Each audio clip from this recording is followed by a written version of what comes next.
2 nanometers is 20 atoms in thickness. And I wondered, what if the answer to some of our biggest problems could be found in the smallest of places, where the difference between what is valuable and what is worthless is merely the addition or subtraction of a few atoms? And what if we could get exquisite control over the essence of energy, the electron?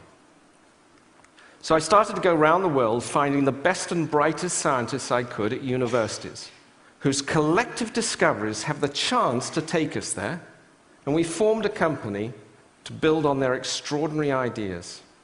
6.5 years later, 180 researchers, they have some amazing developments in the lab. I'm going to show you 3 of those today, such that we can stop burning up our planet.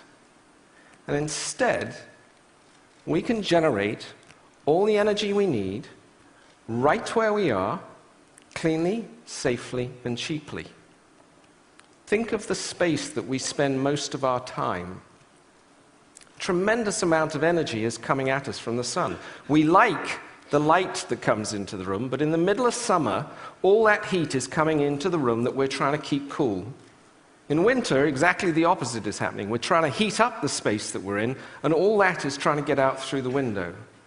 Wouldn't it be really great if the window could flick back the heat into the room if we needed it, or flick it away before it came in? One of the materials that can do this is a remarkable material, carbon, that has changed its form in this incredibly beautiful reaction, where graphite is blasted by a vapor, and when the vaporized carbon condenses, it condenses back into a different form. Chicken wire rolled up. But this chicken wire carbon, called a carbon nanotube, is 100,000 times smaller than the widths of one of your hairs. It's 1,000 times more conductive than copper. How is that possible? One of the things about working at the nanoscale is things look and act very differently. You think of carbon as black. Carbon at the nanoscale is actually transparent and flexible. And when it's in this form, if I combine it with a polymer and affix it to your window, when it's in its colored state, it will reflect away all heat and light, and when it's in its bleached state, it will let all the light and heat through, and any combination in between. To change its state, by the way, takes 2 volts for a millisecond pulse. And once you've changed its state, it stays there until you change its state again. As we were working on this incredible discovery at University of Florida, we were told to go down the corridor to visit another scientist. And he was working on a pretty incredible thing. Imagine if we didn't have to rely on artificial lighting to get round at night. We'd have to see at night, right? This lets you do it. It's a nanomaterial, 2 nanomaterials, a detector and an imager. The total width of it is 600 times smaller than the width of a decimal place. And it takes all the infrared available at night, converts it into an electron with a space of 2 small films, and is enabling you to play an image which you can see through. I'm going to show to TEDsters the first time this operating. Firstly, I'm going to show you the transparency. Transparency is key. It's a film that you can look through. And then I'm going to turn the lights out. And you can see, off a tiny film, incredible clarity. As we were working on this, it dawned on us. This is taking infrared radiation, wavelength, converting it into an electron. What if we combined it with this?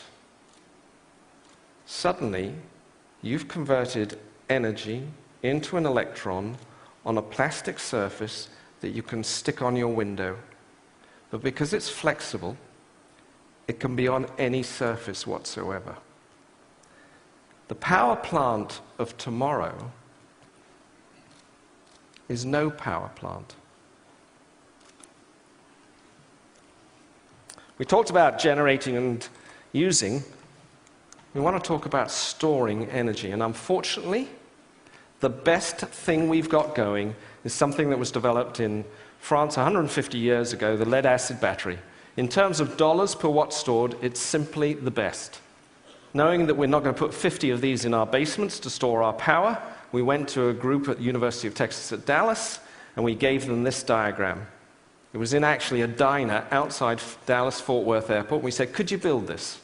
And these scientists, instead of laughing at us, said, yeah. And what they built was EBOX. EBOX is testing new nanomaterials to park an electron on the outside, hold it until you need it, and then be able to release it and pass it off. Being able to do that means that I can generate energy cleanly, efficiently, and cheaply right where I am. It's my energy.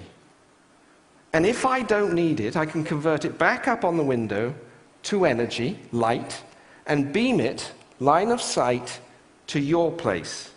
And for that, I do not need an electric grid between us. The grid of tomorrow is no grid. And energy, clean, efficient energy, will one day be free.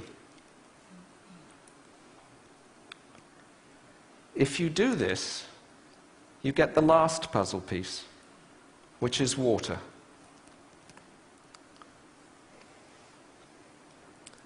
Each of us, every day,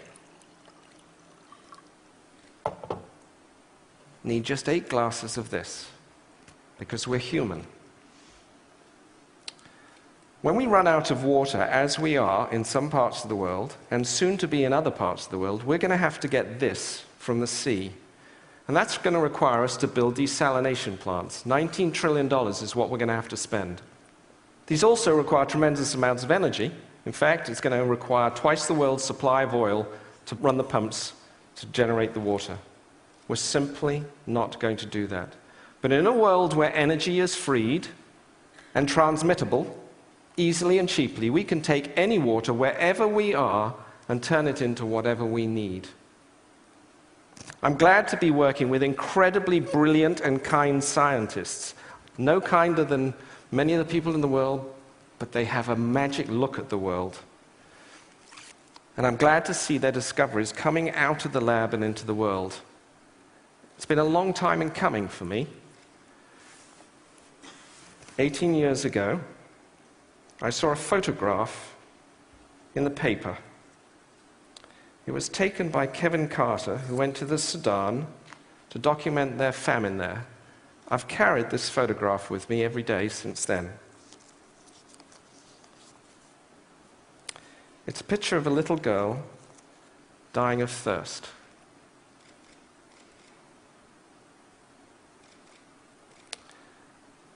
By any standard, this is wrong. It's just wrong.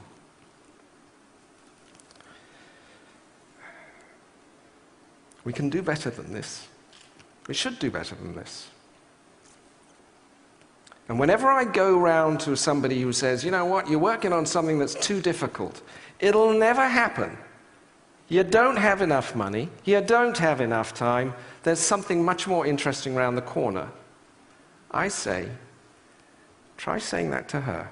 That's what I say in my mind. And I just say, thank you, and I go on to the next one.